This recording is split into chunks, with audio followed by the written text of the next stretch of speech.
আসসালামু আলাইকুম ওয়া রাহমাতুল্লাহি ওয়া বারাকাতু।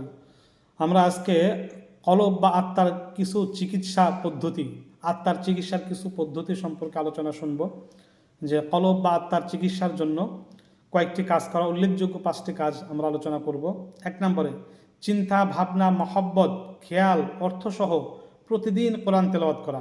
কারণ যারা মুনাফিক তাদের কাছে একটা ভারী পাথর সরানো সহজ, কিন্তু কোরআন তেলাওয়াত সহজ না। অর্থাৎ মুনাফিকরাই কোরআন তেলাওয়াতে অনীহা প্রকাশ করে থাকে। 2 নম্বর পেট খালি থাকা বা খালি রাখা, খিদে থাকতে খাওয়া, আবার খিদে থাকতে বন্ধ করা, খাবার বন্ধ করা। খালি পেটে হিফজ, ধ্যান, মুরাকাবা গভীর হয় বা সুন্দর হয়।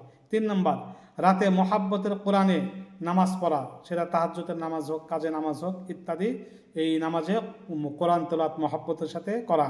4 নম্বর শেষ রাতে আল্লাহর জন্য চোখের পানি ফেলা, শেষ রাতে আল্লাহর জন্য চোখের পানি ফেলা।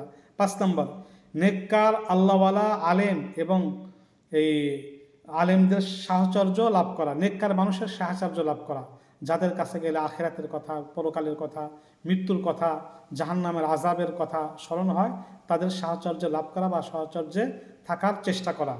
এই পাঁচটি কাজ করলে আত্মার চিকিৎসা হবে। তাছাড়া চক্ষু হেফাজত করা, মাঝে মাঝে রোজা রাখা, মাঝে মাঝে এই কলবকে শাস্তি প্রদান করার জন্য একসাথে অনেক রাকাত নামাজের এই 2 রাকাত করে 12 রাকাত 14 রাকাত নামাজ, কিছু না কিছু নামাজ পড়া, কলবকে শাস্তি প্রদান করা। কলব যখন গুনার দিকে ঝুঁকে যাবে সাথে সাথে কলবকে শাস্তি দিবেন, সেটা রোজার দ্বারা এবং নামাজের দ্বারা, নেক কাজের দ্বারা, নেক কাজের চরম ত্যাগ ও মুজাহাদা দ্বারা কলবকে শাস্তি দিয়ে এই কলবকে চিকিৎসা করে সুস্থ রাখতে হবে। আমিন।